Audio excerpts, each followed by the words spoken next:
Olá, tudo bem? Mais um podcast Bota na Roda, hoje com uma convidada extremamente especial. Eu, Tony Rodrigues, Vinícius Gimenez, Salve. Salve, pessoal. Felipe Reginato. O próprio. Hoje nós temos uma convidada que entende tudo sobre café, ela é uma referência no Brasil. É uma das pessoas que mais entendem sobre café, que é a Camila Arcanjo. E aí, gente?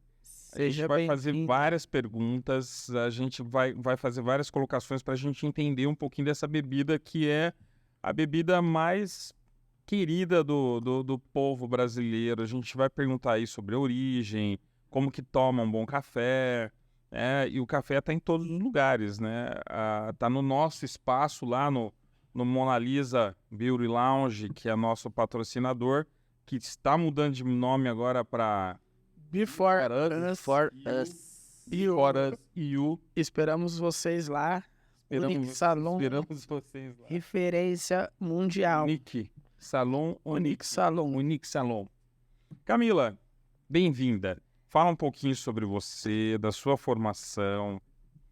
Obrigada pelo convite. É uma alegria, né? Falar de café. Na verdade, eu caí no café sem gostar de café.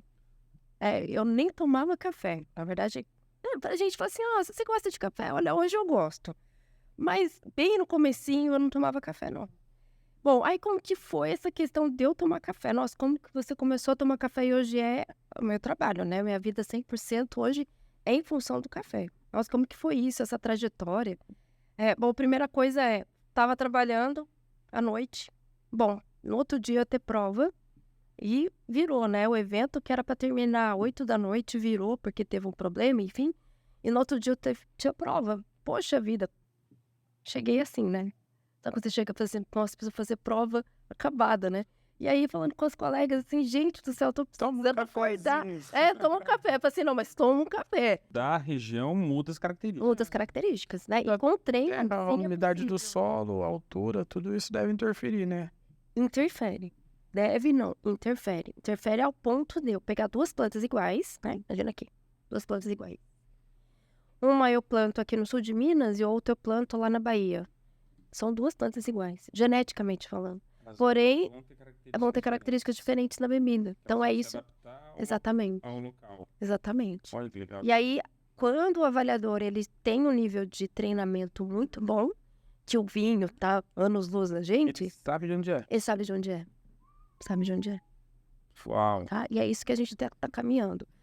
A nível de Brasil, a gente tem passado por vários estudos, né, coletando dados, então a gente já está num ponto em que a gente consegue já mais ou menos mapear não só os arábicas, né, mas como os canéforas no Brasil, e essas características que tem de cada região, e cada... Né, E o café que veio para o Brasil, ele tem uma origem, ele veio de algum lugar. O Brasil é o país que mais consome café no mundo. Eu vou responder, mas depois eu volto lá, como que a gente identifica isso? Talvez lá no final eu mostro, né, alguns detalhes. Detalhezinhos, exato, porque no comecinho é difícil, né, parece que a gente não tá entendendo nada, mas dá para saber, né, depois. Agora, em relação à origem, né, do café, o café ele não é brasileiro, a planta de café, ela não teve origem no Brasil. Existem aí alguns estudos, né, e algumas evidências que mostram que a origem do café é no continente africano. Agora, dentro do continente africano existem algumas regiões ali, região do Congo, Uganda, né, que hoje a gente tem os registros de onde vieram os materiais genéticos. E aí espalhados pelo mundo, principalmente as colônias. Então a gente era colônia portuguesa, as colônias holandesas, colônias inglesas. Então, a primeira distribuição geográfica que aconteceu com essas mudas que foram originárias ali do continente africano foi ali pro pedacinho ali da Ásia, o leste europeu, aí que a gente fala Turquia, um pedacinho ali quase mediano continente africano. E aí depois disso foi uma distribuição mais global aí para as colônias. Então, como é que chegou até o Brasil? Existe também alguns relatos e algumas evidências de que ele chegou por Pará, mas existem também, né, aí é a questão de procurar, de pesquisar, existe uma outra rota que veio direto pelo Nordeste, não necessariamente pelo Pará, né, Francisco de Melo Paleta, né, que conseguiu algumas sementes de muda, umas sementes ali, umas mudas. Então, existem alguns registros que mostram que já tinham comércio de cafés quando chegou pelo Pará.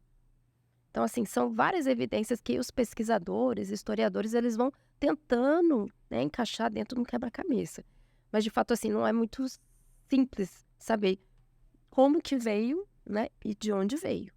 Que a gente sabe que a origem é do continente africano, mas, de fato, né, onde foi originário? Será que veio pela Guiana, através, né, do Francisco Melo Paleta pelo Pará, ou se veio já pelo Nordeste? Mas a gente sabe que o café foi descendo, então ele foi ali do Pará, Nordeste, porque é uma região muito quente, né? O café ele não é de região quente. O café natural mesmo, o habitat natural do café, são regiões altas, né? De climas amenos, principalmente, né? Que tem uma alta amplitude térmica. E esses cafés tem uma região que ele seja melhor? Por exemplo, assim, qual é o melhor café?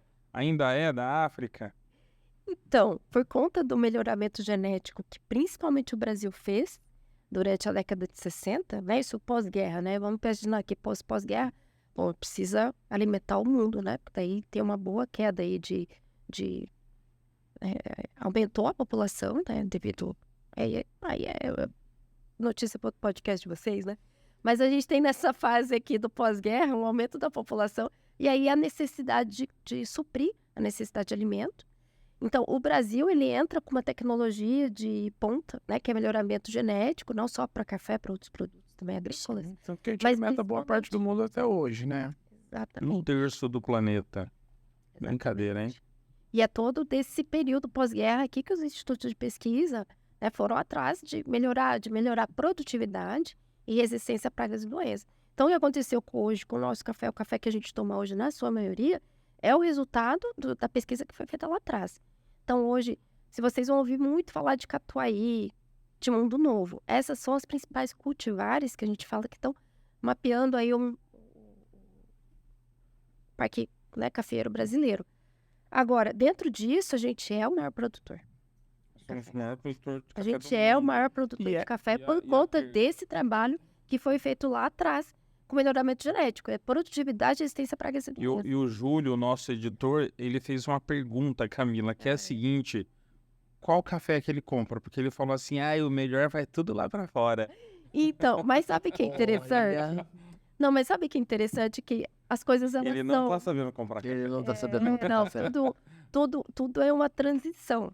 Olha só, a gente estava falando que o café chegou no país, de repente a gente se torna o maior produtor de cafés para o mundo. Então, lógico, a gente exporta muito café. Não significa que a gente exporta os melhores.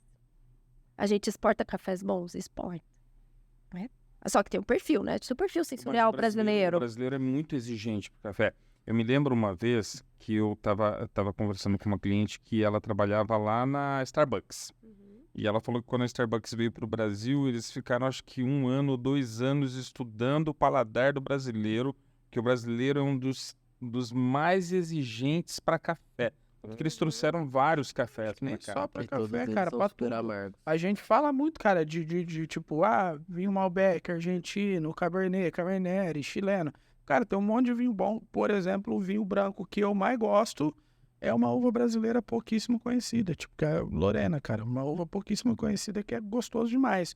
Pra mim é tipo Paulin Chardonnay. Mas, no geral, cara, a gente tem coisa boa. É que a dificuldade do Júlio eu acho que é a mesma que a minha. É que a gente procura café no mercado.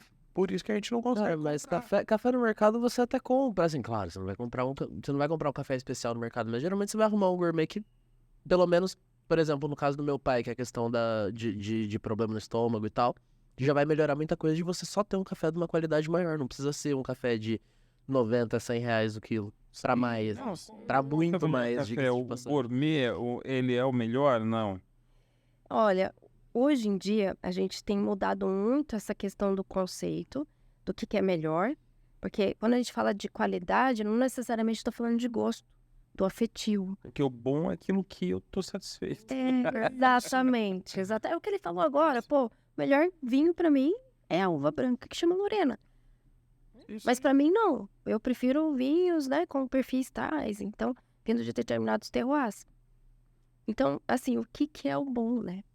Esse é o ponto. Perfume, cara, é assim. Exato. Quando a gente fala de perfume de nicho, cara, a maioria dos perfumes de nicho não agrada quem não tem conhecimento. Tipo, o Tobacco Vanille de Tom Ford é um perfume que a maioria das pessoas... Fala de novo. Tobacco Vanille, que é nossa. tabaco e baunilha, cara. A maioria das pessoas não vão gostar. Ele não é... identificam. Não é designer, não é o que vende pra todo mundo. Exatamente. Em tudo, em todas as áreas tem isso, né? Inclusive em moda, né? Tem algumas roupas que elas não servirão. É, que a gente tem que ter, uma sensibilidade muito grande pra ver certas coisas. Com coração, até com questão de desfile mesmo, de look de desfile. Você percebe que se você não tem certa sensibilidade, você não vai entender nada daquilo. Não, mas você pode até achar feio. Eu acho que é isso. Não, mas faz tempo, baixar ouro. Trabalhar com beleza é uma coisa que é muito interessante, Camila, porque assim, a pessoa, tem gente que gosta de moda, não interessa se vai ficar feio, se ficar bonita, ela gosta de andar na moda. Então esse é um ponto. Tem gente que gosta de se sentir bem, então ela não segue moda, ela gosta de algo que seja confortável. Então você tem todos os... Mas acho que a Camila tá falando, nichos, por né? exemplo, o que a gente vê na passarela não é o que a gente vê na rua. Mas o que a gente vê na passarela referência. é o que indica o que vai pra rua, né? Nem sempre chega, né? Chega. É que, por exemplo, você vai ver uma golona quadriculadona, gigantesca lá na passarela e tal. Cara, aí você vai começar a ver só uma gola tradicional quadriculada nas lojas. Mais suave, mais leve. Então, de lá deu um indício. E provavelmente, os cafés mais nobres, eles vão ser muito mais difíceis de ser degustados do que os cafés. O café, quanto mais nobre, mais caro. Existem cafés que são muito caros, assim, por exemplo, e realmente não vai chegar no paladar de todo mundo. Exatamente, não vai chegar. Na verdade, a grande maioria dos cafés que são leiloados aí são... A gente fala de leilões porque são concursos de qualidade, né? Então, dentro dos concursos de qualidade, o principal objetivo de você participar de um concurso é você vender a sua saca a um preço exorbitante. E ser conhecido, inclusive, porque eu ganhei o concurso tal. Agora, não necessariamente é o café que vai agradar. Não vai agradar, porque normalmente são perfis muito diferentes. E até falo para vocês que tem perfis que não agrada nem o público de fora do Brasil. Porque o público de fora do Brasil, eles têm... Imagina só, vamos fazer um exercício aqui. O que é o Brasil para vocês? Imagina uma figura. O Brasil para mim pensa numa figura. O que é o Brasil para vocês? Essa figura. Se a gente fizesse a mesma pergunta ao pessoal lá fora, você, o que é o Brasil para vocês? O que é o café brasileiro para vocês? Então, eles já traçam, o café brasileiro, para mim, ele tem esse perfil. Tudo que não for esse perfil, aí é onde a gente entra com um certo conflito. Pode ser que eles gostem, pode ser que eles odeiem. Então, esse está sendo um trabalho, inclusive, brasileiro hoje, de apresentar essas características para o mercado estrangeiro, né? Para o mercado que compra os cafés brasileiros. Além de oferecer, que é o basicão, né? Esse aqui é o perfil brasileiro. Então, isso aqui você tem. E aí, você não quer experimentar esse outro perfil? Esse é um perfil um pouquinho diferente. Pode ser que não agrade, é o Tobacco Vanille. Mas, né, você pode usar no blend. Você pode blendar, sei lá, com o teu Colômbia, com o teu Quênia, um café brasileiro que tem um perfil diferente desse. É como eu tive referência uma vez de café americano. Você vê aquele saco de 1 litro, que parece um xarope. É a coisa mais horrível do mundo. Eu e é o não que gostei. Eles gostam. E o que ela falou é legal, né? Da imagem, por exemplo. Como que você vê o café brasileiro? Eu, por exemplo, se você me perguntasse isso aí, o que eu vejo é o café da casa da avó. Com bolinho. Porque... Preto, marco. O que agrega. No coador de pano. Porque esse é o café que eu mais tomei na minha vida e o que eu mais vi. Em cima da pia, larga ele lá, passei. É o café que eu mais vi na vida. Então, cara, são poucas pessoas que tomam. Não poucas em número. Provavelmente milhões de pessoas tomam os cafés gourmet. Mas ainda assim, acho que o grande mercado ainda é o café moído sujo, que é o que a gente vê no mercado. Mas o próprio café gourmet, é isso que a gente tava falando. O próprio café gourmet você compra no mercado. Só que você vai comprar pelo dobro do valor, às vezes por pouco menos do que esse dobro. Você já vai ter um café de uma qualidade maior, com um sabor um pouco parecido ainda, por ser um café que às vezes é um pouco mais torrado e tal. Mas você já sente muita diferença. Não é, então. Saca? Então, eu acho que, por E exemplo, já vem essa não é a imagem. É só a que questão de ofende. você procurar nas prateleiras do mercado qual que te agrada mais. E aí você vai indo entre marcas e marcas, do café ruim ao café mais ou menos, você vai indo. É, Aí E quando você já aí- tá disposto a pagar quanto que custa um pacotinho de jacu lá de 100 gramas, custa 130 pila? É um negócio dependendo do lugar é cabuloso. até mais, né? E assim, existem cafés que são muito exóticos, né? A gente tá falando do pacotinho, que vai custar aí 130, às vezes até R$ 200. Mas aí, uma xícara de café, às vezes, ele chega a ser bem mais, né? Vai numa cafeteria, porque você não paga só pelo café, né? Você paga pelo serviço. E aí tem toda aquela experiência sensorial envolvida. Então, sim, né? Você tem essas diferenças para cafés. Tem o café, aquele café brasileiro. O que é o café brasileiro? Aquilo que remete à avó, que remete à casa, que remete a esse convívio mais familiar, que muitos de nós têm essa vivência. Outras pessoas não têm, não terão essa vivência, porque as coisas mudam. Então, a imagem nossa de café é diferente do Vinícius. certeza. Total. E ele tem, eu tenho essa memória afetiva, mas assim, quando eu penso, mas quando eu penso em café, eu não me remete a isso. Então, mas por Eu exemplo, penso numa máxima, numa cápsula, eu penso diferente. penso na tardezinha mesmo, o bolinho de fubá, acabou. Sentou na mesa e Porra, um bolinho de chuva num dia mais friozinho. Tipo, são essas referências. Aí que eu tenho. você começa a ter um pouco mais de diferença, já começa a pensar num outro café que é bem mais claro, que é um negócio mais avermelhado, que você olha e fala, meu Deus, será que isso é café mesmo? Não, mas eu acho assim que quando a gente fala da nobreza do café, tecnicamente do café, é lógico que é tudo muito diferente, mas, por exemplo, na questão sensorial mesmo, eu acho que até é difícil de bater essa questão sensorial, porque, por exemplo, muita gente, eu, por exemplo, não tenho mais vó, então já não dá mais para eu tomar esse café com a minha avó. Então, essa experiência, isso talvez seja sempre vivo dentro de mim, de uma forma carinhosa, mesmo o café não sendo você pode ir na casa da avó dos o outros, cara. melhor, Você pode sequestrar uma avó na rua. porque, tipo assim, tem aí tem problema. um negócio mais afetivo, que isso aí, acho que isso acontece em tudo, Sim. né, cara? Tem a cerveja que eu tomava com meu pai, que eu gosto mais.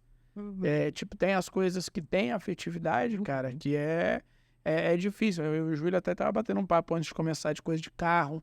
Por exemplo, eu tenho um carro que eu tive que eu tenho puta de um afeto pelo carro, cara.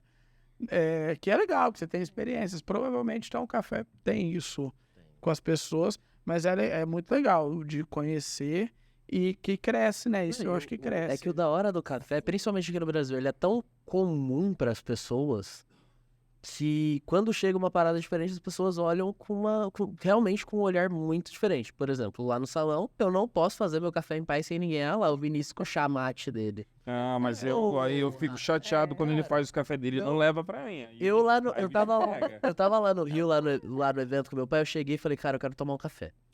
A gente chegou, começou a ajudar um pessoal lá da empresa a arrumar algumas coisas lá onde ia ter o palco e tal, beleza. Voltamos pra dentro do salãozinho pra começar a fazer os modelos. Primeira coisa, falei, não, vou ter que fazer meu café. Fiz o café. Aí chega Gui Oliveira, olha pro meu café e fala, isso é café? Falei, é café. Vermelho? Falei, vermelho. Aí eu peguei, coloquei um pouquinho no copinho, deixei ele do lado. Aí eu tava tomando, ela olhou assim, deixa eu tomar um negócio disso aqui, deixa eu experimentar. Ela, cara, eu descobri por que você gosta desse café. Ele é muito mais aromático e tal. Eu falei, é isso, entendeu? É isso aqui. É só isso, né? É muito, É um né? Acho é muito. Isso, é muito Cara, isso. meu, vai E deixa eu te fazer uma pergunta. muito grande, você tem muita oportunidade. Muita... Eu gosto um pouco de vinho, gosto um pouco de cerveja também. E aí, alguns tipos de cervejas, alguns tipos de vinho, frisante e tal, a gente tem o recipiente correto para tomar, né? Alguns mais fechados, segurando aroma e gás, outros abertos, né? Espalhando mais. Ele vai falar do meu copinho americano. Pra café tem isso também? Não é uma dúvida que eu tenho, cara. Não, mas é que interessante, né? Algumas coisas sobre que eu já ouvi falar, velho. Na verdade, tem algumas pesquisas que foram feitas justamente com o copo, o formato, a cor, né? Inclusive, é uma amiga que chama Fabiana Carvalho, se vocês puderem até pesquisar. Ela faz um trabalho muito interessante justamente com xícaras. Então, formatos, cores, texturas. Porque tudo isso é uma percepção que a gente fala muito sensorial. Porque quando a gente, por exemplo, quando a gente vai tomar essa água aqui, a gente já tem uma expectativa, né? Sim. Para determinada resposta sensorial. Sim. Ó, isso aqui é água pra gente, né? Se a gente tomar essa água aqui e tiver gosto de morango, eu falo assim, ó, né? A gente fica meio assim, né? A gente não espera. Sim. Então, algumas coisas, elas, né, traduzem isso. Tem algumas coisas que elas, como vamos dizer, contribuem para a experiência e outras, elas meio que dificultam um pouco a experiência. Quando a gente fala tanto de cerveja, quanto de vinho, quanto de copos ou canecas, né, voltadas para consumo de café, a gente está falando dessas experiências que são multissensoriais. Se a gente tem uma expectativa para tomar um café amargo, ou doce, ou aromático, ou com aroma de tostado, tudo que está envolvendo ali, ele vai interferir na nossa percepção. Então, um copo mais redondo, ele vai interferir no gosto doce. Um copo, né, com outro formato, ele vai interferir no gosto ácido. Então, isso são... Isso, é a ideia disso. que a Eu gente sabia com chama- relação ao vinho, por exemplo, da abertura da taça, né? Que algumas você consegue Não, e da um pouco cerveja mais também. o aroma ali dentro. Sim, sim. E ele não Mas envolve eu fiquei só- pensando nisso, não tipo assim, pô, é uma xícara, geralmente é isso, é sempre uma xícara, um pouquinho mais. geralmente xícara, é uma um pouquinho caneca menor. branca, né? Mas a gente nunca pensou em questão de formato, de peso, de textura. O que eu sabia, da- por do exemplo, era material. que um copo, uma xícara translúcida, você tem. Não tem a ver com a oxidação em si. Eu sei que a lustra, ela altera em alguma coisa também. Então, o copo translúcido, ele já tem uma alteração ali. Que seria melhor. Mas aí tem a outra questão, por exemplo, de guardar na garrafa, ou de fazer isso, de fazer aquilo, que não tem a ver só com o copo também. Mas geralmente eu só penso muito nessa questão da oxidação. Eu não tinha Não. pensado... São Que assim, por exemplo, o que você falou, que a xícara, o copo mais redondo, ele tem um sabor mais doce, ele vai trazer um sabor mais doce. Ele vai remeter a um sabor mais doce. Vocês podem Mas fazer isso esse é legal, que o exercício em próprio casa. cérebro vai entender. Porque tem toda uma questão de cross-modalidade, né? Quando a gente fala de tomar por exemplo, um café, uma cerveja ou vinho, existem vários fatores extrínsecos àquele produto. Então, esses fatores extrínsecos a gente pode trabalhar, né? E são teorias da neurociência e são algumas teorias também da ciência sensorial que podem trabalhar para colaborar com aquela bebida, né? Com aquela experiência. Então, assim, existem esses estudos são muito inéditos, assim. Não tem nada muito óbvio hoje em dia, né? As pessoas usam muito pouco do que se é estudado nessa questão de cross-modalidade. Mas existe hoje taça para café, caneca para café? Na verdade, a gente acaba tomando café mesmo na xícara branca. É mais um hábito, né? Todas as cafeterias Isso, têm, isso que né? eu a ia xícara falar, branca, as pessoas caneca esperam branca. também. Mas a cor, ela vai interferir, né? Nessa percepção, tanto de aroma Sim. quanto de sabor. Não, e você espera também, eu acho. Você senta pra tomar um café, você espera que ele venha numa xícara. Ah, beleza, até. Transparente, dependendo. A transparente, Dependendo do café, ela eles vão pode servir no causar- copo americano até a boca, né? Mas mas dependendo do recipiente, a experiência não fica tão positiva. Entendeu? Que é isso que eu ia falar, cara. Por exemplo. Parece a experiência, né? É verdade, pô. Pra mim, remete a isso. O café no copo americano. Cara, morando Aí, sozinho, ó. eu fui comprar uma taça no fim do ano passado. Faz 3 anos que eu moro sozinho. Eu fui comprar uma taça no fim do ano passado. Porque eu aloprei ele. Não, porque... foi a taça do hidromel. Eu fui comprar hidromel, a taça tava em promoção. Se você comprasse a garrafa, eu comprei, né? Não, porque, cara, Legal. que nem a galera fala, não, cara, não precisa de taça pra tomar um vinho, não, precisa. A não ser que você vai Precisa. tomar um Dom E se ela Bosco, for- chapéu, aí você toma E na se ela garrafa, for né, pra de não sujar. cristal, é melhor ainda. O copo, cara, é a mesma coisa, cara. Se ela for de cristal, dá diferença? O material dá diferença? Agora, Camila, explica pra gente como que nós podemos começar essa experiência de degustação. Eu vou contar uma história pra você. A gente já conversou sobre isso. Você deu a ideia de tomar o café sem açúcar pra mim. Eu não sei se eu te contei como foi essa experiência. Não, acho que não. Eu comecei a tomar, que eu tomava café coado com açúcar, muito açúcar. E aí você falou, olha, começa devagar, vai tirando o açúcar. E aí você falou, olha, uns 3 meses para você adaptar seu paladar e tal. E eu falei, poxa, legal, vamos lá. E aí eu comecei a tomar o café da máquina, sem açúcar. eu achei aquilo ali amargo, horrível, fica com gosto que amarra na boca. E aí, beleza, foi 3 meses, assim, em vez de 15 cafés por dia, eu passei para 5 cafés por dia, porque eu não dava conta de tomar aquele café amargo. Mas uma coisa que foi muito interessante é assim, as pessoas preparam café de acordo com aquilo que elas gostam. E eu me lembro que passou uns 3 meses, alguém dentro do salão preparou um café, mas não era aquele café, era com adoçante, com açúcar, sei lá. E a pessoa falou assim pra mim, olha, eu preparei o café, mas a cliente não vai tomar esse aqui. Você quer? Eu falei, eu quero. Só que eu não perguntei se estava com açúcar, com adoçante, com o que estava. Estava com açúcar. No que eu coloquei na boca, eu não consegui engolir. Eu cuspi o café de volta, porque foi o gosto mais horrível que eu senti na minha vida. Cara, depois de um mês, 2 meses, tomando só café especial, fui tomar o café da cozinha. Cara, na verdade, o açúcar é terrível. Mas hoje em dia, assim, com o Vinícius, ele toma bastante café e ele gosta dessa experiência, né? Eu gosto do processo, né? De ir fazendo e tal. Isso aí eu acho da hora. Eu gosto de fazer, vai envolver. E eu tenho sentido, principalmente com ele fazendo os cafés, eu tenho sentido a diferença desses sabores, dessas qualidades do café diferentes. Mas como que as pessoas podem começar a fazer isso?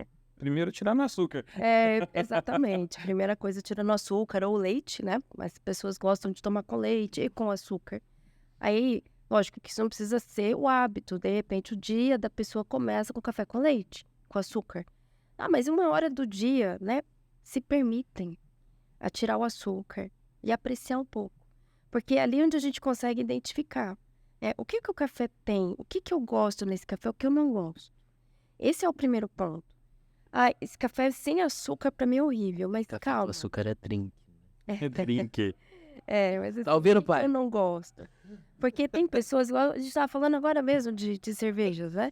Tem pessoas que gostam da Porter. Porque eu gosto da Porter. Por quê? Porque é um malte torrado. Eu gosto do café mais torrado? Eu gosto. Desde que ele tenha um perfil sensorial associado àquela torra mais escura. O que eu não gosto, por exemplo, de uma torra escura, é o gosto de queimado. Mas tem cafés com gosto de queimado com torra escura? Tem. Isso que é interessante. Um café que ele vai puxar pro chocolate, pra especiaria, pra tabaco, inclusive. Sim, mas sem o tabaco mesmo é um negócio mal fantástico que a gente associa sempre ao cigarro. E não tem nada a ver, mas o tabaco é uma parada mal fantástica, cara. Bem isso. Inclusive, você muitas vezes acaba até remetendo a um gosto de queimado, tá? Não tem nada a ver, é uma parada que é doce, saca? Exatamente, tem porque nada a ver. é aquela questão da cross-modalidade, a gente vê a cor e já associa com queimado. Sim. Então, às vezes, a gente precisa desconstruir um pouco o que a gente espera quando vê a bebida e tentar interpretar aquilo. Né? E lógico que tirar o açúcar já é um bom começo. Um outro paralelo é o chá do Vinícius, né? Porque você recebe aquela bebida que parece um chá, você fala... Você já olha... Você fala assim, já espera aquela coisa aguada. Mas você não chega a apreciar. Porque, de repente, você consegue isso é uma coisa que pega muita gente lá dentro do salão. Que eu já vi muita gente nessa... Cara, eu olhei, achei que tava claro. Eu ia tomar só pra não fazer desfeito. A hora que eu tomei, já é, sei lá, umas 3, 4 clientes que eu ouvi dizer isso, que eu ficava tipo, então, vocês precisam começar a me escutar um pouquinho mais. Porque é sempre aquele negócio, tipo, esse café tá muito claro, tá muito fraco, não sei o quê. O próprio gerente do salão, esses tempos atrás. Esse chafé, não sei o que, esse negócio fraco. Eu falei, só toma um golinho. Ele tomou um golinho, aí ele falou, tem que colocar açúcar, tá amargo. Eu falei, mas não tava fraco? Você escolhe, ou ele tá aguado, parecendo um chá, ou ele tá amargo. Não tem como tá os dois, cara. E assim, a gente sempre traz um paralelo, né, de algum produto que facilita muito essa interpretação, né? Então, vamos falar aqui da Porter, né, com malte mais torrado. Às vezes é até mais encorpada. Se a gente vai pra uma Pilsen, né, que já é mais clarinha, mais transparente, mais levinha... Então, assim, é só a gente pensar em estilos. São estilos de cafés diferentes. E situações, por exemplo, né? Tipo, cara, não adianta. No churrasco é Pilsen Lager mesmo. Você vai tomar em grande quantidade. Você vai apreciar muito menos. Você vai estar comendo outras coisas. Você tá ali no... Sei lá, até num momento mais frio, comendo alguma coisa, tipo... Tu vai fazer um rango. Eu vou fazer um rango. Ontem mesmo eu fiz o almoço tomando uma IPA. Que aí, tipo, é eu e eu ali... tô tomando a cerveja, eu vou tomar aquela breja só, não vou tomar um monte, uma por cima da Porque outra. você tomou umas 2 e umas 3 e vou pensar da outra, você não sai do fazendo. Não termina. Mas isso aí, fazendo ainda. é mó barato, cara, porque perfume é assim, né, cara, da gente, putz, cara, que nota é essa? Não tô entendendo nada. A única nota que é clara no perfume é isso que eu falo, que é das experiências que a gente tem. A única nota clara no perfume, cara, é laranja. Que eles chamam de bergamota e tal, né? Mas é a única. Que é o que todo mundo já sentiu o cheiro, todo mundo consegue entender. Mas, no geral... E aí tem uma história engraçada, Cheiro cara. de álcool mesmo, não tem como. Precisa melhorar os perfumes, então... Perfume cara, errado. Cara, tem um perfume, ele era muito famoso, o Versace Eros, mas muito famoso. E eu ia comprar perfume, aí eu falava, cara, vou experimentar. Experimentava e não gostava. Gente, como que o povo gosta desse perfume? Comprava perfume. Ia comprar o perfume, experimentava e não gostava. Cara, eu fiz isso umas 4 vezes. Teve um dia eu fui e experimentei, cara. Tinha... Devido a essas 4 vezes, foram anos, tá? Nesse tempo. De alguma forma tinha uma chave virada em mim que eu senti o cheiro daquele perfume. Eu falei, cara, como eu nunca gostei disso aqui. Não tem como não ter gostado.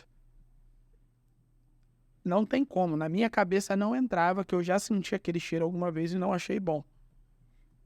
Depois, cara, virou. Hoje é um dos meus perfumes, tipo, predileto, cara. Mas é isso, eu já não gostei demais dele. Mas você sentiu em outro o cheiro? E eu ia comprar o perfume, sentia Ficava cheirando o cangote dos outros. sentia o cheiro do perfume Ficava mesmo. assim. E aí, cara, um dia eu fui comprar, eu falei, não, cara, isso aqui é muito bom, cara, não tem como. E aí foi assim. Isso é muito interessante, essa... O Malbec, o vinho Malbec também foi assim. Eu O gostava vinho eu ainda de não tentei perfume. pro Malbec. Eu parei no Merlot ali porque tá muito gostoso até então. Claro, eu gostava Só de que a hora que eu vou perfume, ver, eu tô até os bêbado. meus 15 anos eu gostava de perfume, de colônia, essas coisas. Meu. Mas chegou uma época que a minha pele ficou muito sensível. Eu adquiri uma alergia. Progressiva, coloração. Vai É botar na cara. perfume, velho. E assim, qualquer perfume ou colônia que eu espirrasse, começava a coçar. Ainda tenho algumas alergias. E chegava a sangrar, tanto coçava. Faz uns Essa é 2 coisa de velho. anos, eu fiquei uns 25 anos sem usar perfume. Eu também. Só anti-transpirante. O medo de pegar Covid era de não voltar Cheiro, né? com o olfato. Agora O cara pode não sentir gosto de mais nada na vida. Isso mas não ele é tá cheiro social. Deus. Nossa, ainda bem. Ainda bem. Eu adoro perfume, né? Mas aí, por conta da minha profissão, eu não posso usar muito. Eu passei um pouquinho antes de vir pra cá, mas assim, não dá pra usar. Já mistura. É, Na sua profissão, qual que é a parte mais difícil, assim, de você estudar nessa sua área? Nossa. Tem de... Porque, assim, é uma parada... Aquele dia você tentou... Ela foi um dia, esses tempos atrás, lá no salão, ela tava analisando um café velho que eu tinha na bolsa.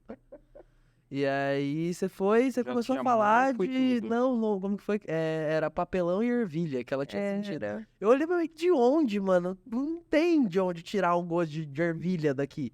O papelão a gente entende, o café tá velho, tá com gosto de nada, mas a ervilha eu não sabia de onde ela tinha tirado. De onde que sai isso? Não... E, mas assim, Como que você vamos lá estuda agora. isso? Mas assim, você identificou depois da ervilha? Não. Olha lá, é uns papos de louco, né? Agora, não, como assim, né? Então, o mais difícil, quando a gente fala de um avaliador, né? O que é o mais difícil pra gente? Memória. A gente precisa memorizar os estímulos que a gente tem ao longo da vida. Por quê? Porque a gente sempre vai associar aquele estímulo com algo que já tem na memória. Se não fosse assim, vocês não seriam cabeleireiros, vocês não conseguiriam chegar naquela cor. Porque assim, a gente chega lá, Tony, eu quero essa cor. Tony faz aqui, pá. Por quê? Porque ele já tá muito acostumado a fazer isso. É um treino diário que você olha e fala assim, bom, esse cabelo, essa textura, essa cor, não vai dar certo, vai fazer isso, isso e isso. Né? Você fica pensando, É quando a gente tem processo diferente para a mesma cor, né? E dentro disso, quando eu dou aula de colorimetria, eu incentivo os alunos a forçar a imaginação, imaginar cliente em preto e branco. Aí eles falam assim, tem gente que fala assim, nossa, mas isso é impossível.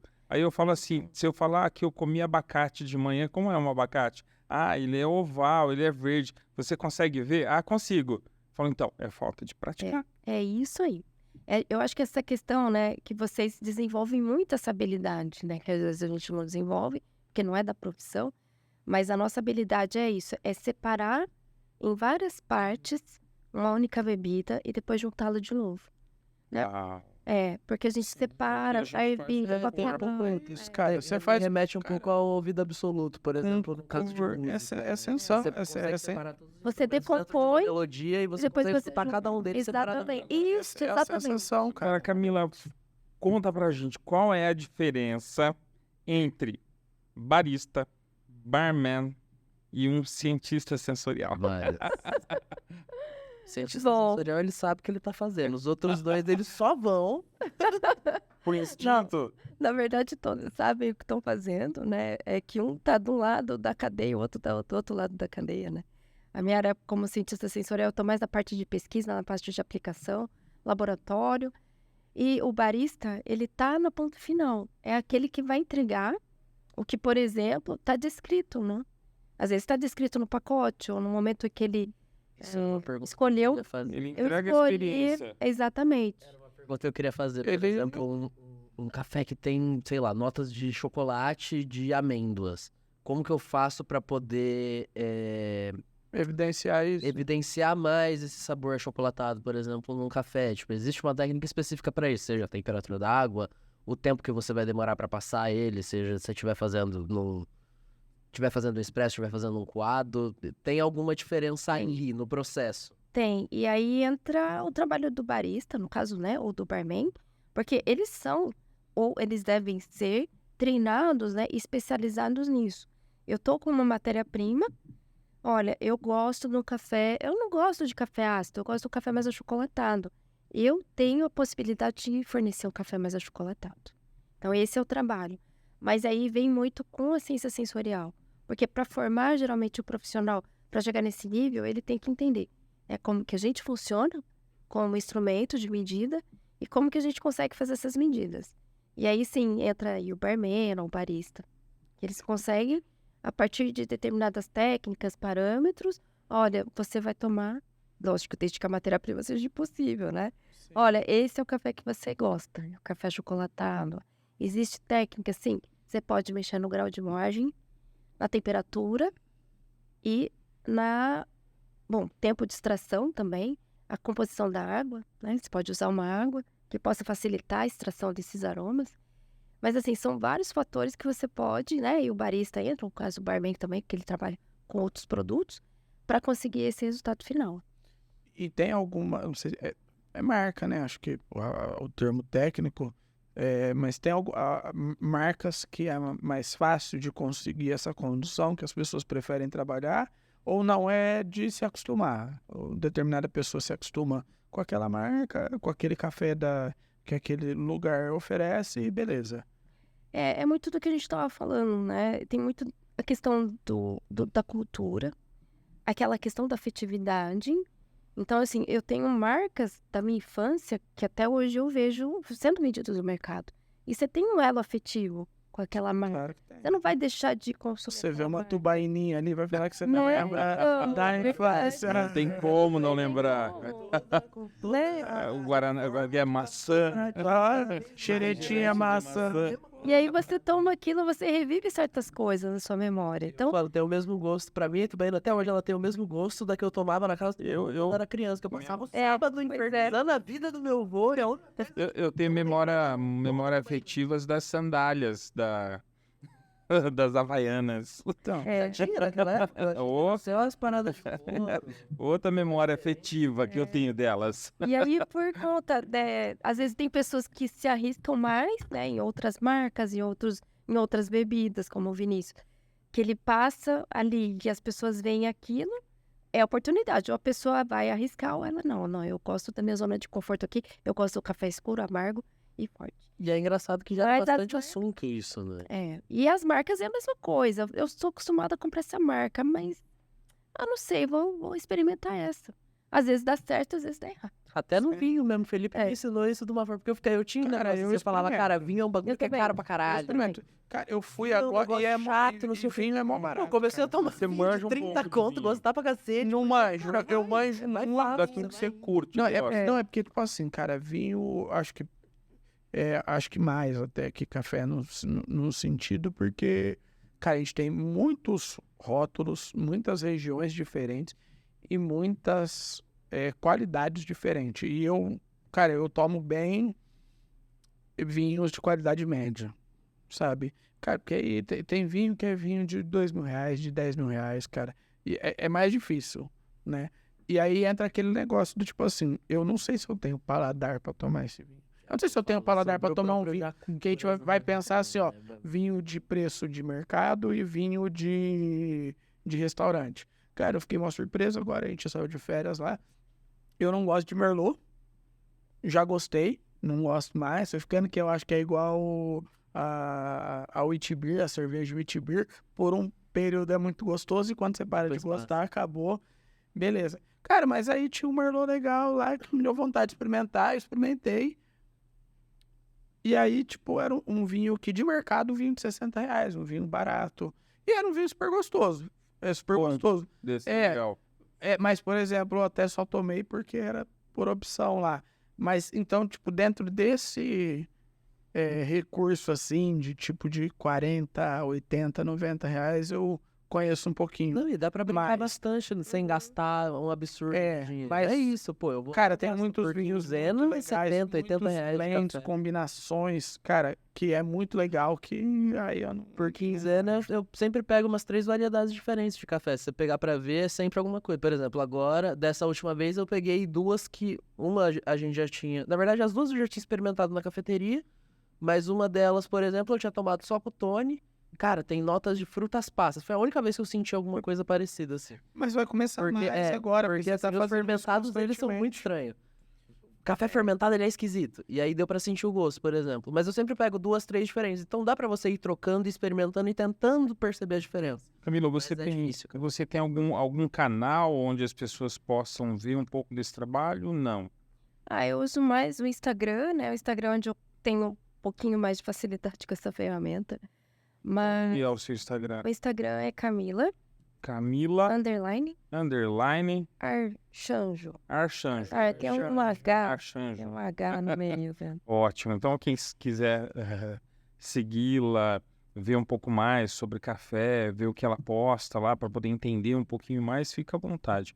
Camila, infelizmente passou tão rápido o nosso começo, bate-papo. A gente avisou que o papo ia hoje. É um assunto muito, muito interessante. Eu acho que deve ter muito mais coisas para a gente poder conversar. Eu achei mais legal Mas essa isso parada aí de nenhuma paladar pra é de identificar. Então, mas ó, a gente pretende voltar numa segunda temporada e rever alguns convidados, né? E eu acho que é legal isso, porque o café ele faz parte do nosso dia a dia. O dia todo. O ele café faz parte da nossa torrado, memória outra afetiva. torrado ao gourmet, ele faz parte da eu nossa vida. sempre ouvi dizer que coisa o legal. café ele é a droga mais social que você tem, porque você pode tomar ela inclusive quando você tá trabalhando. Você Então, precisa escolher o tem período tanta pra coisa usar. que Não, eu gostaria ainda de perguntar se faz mal o excesso, se não faz, mas aí a gente deixa pra lá. Tudo que excesso faz mal. Você pegar e entrar numa banheira de café, você corre o risco de se afogar. Pronto, né? Ferrou. Não, cara, trabalhar demais faz mal e aí pra aguentar isso aí você precisa tomar café. É isso aí. Agora, eu acho que podia fechar com uma pergunta. O que é o cappuccino? Explica pro pessoal, que o pessoal não tá acostumado ainda com cappuccino. A bebida original de cappuccino, ela é café e leite. É isso aí. Não tem chocolate, não tem canela, não Mas tem açúcar. É nós Brasileiro brasileiros um pozinho que você só mistura. É o brasileiro que gourmetizou isso? Na verdade, não, eu acho Isso é que não regra, Felipe. brasileiro. Eu acho que é essa questão de ter uma Provavelmente bebida não, com porque café. também senão não chama. É porque assim, Cappuccino não, quando você fala de bebidas com café, a maioria... Cappuccino remete à ordem dos cappuccinos. E todos os frades, eles tinham, né, que retirar uma parte aqui, né, do cabelo. Então, o que é o cappuccino na xícara? Ele é uma voltinha de cabelo, que é que é a a parte borda mais do café, escura e a parte branca e a que parte seria leite. branquinha aqui, a carequinha, que é a parte do leite. Uau! Da hora, velho. Nossa, Cara, nem quero terminar mais esse podcast sabia. hoje. Eu já sabia porque ela já tinha me falado. Os padres, eles são fera, cara, porque a maioria das cervejas... Eles são foda, né? É verdade. Agora, Cara, os padres são baristas, cara. Camila, obrigado demais, cara. Viu? Olha, foi muito legal esse bate-papo aqui, foi muito gostoso. Gente, ó, curte, compartilha, se inscreve no canal, ativa o sininho e comenta aqui o que você achou desse E, gente... E aí, quem quiser tomar um café vai ter que chamar a Camila lá no Instagram pra perguntar qual que pode comprar, porque... Gente, Não consegui responder. e também Não deu tempo. deixem as dicas de vocês aí pra que tipo de convidado a gente traz também, tá? Isso é importante. porque a gente tem uma outra temporada pela frente aí. Quem sabe, né, a gente traga algumas outras mais pessoas, gente. mas traga outras pessoas que a gente já tem trazido. E aí a Gente, gente obrigado, vem viu? com outros assuntos. Fechou. Muito obrigado. Obrigado, Obrigado, cara. gente.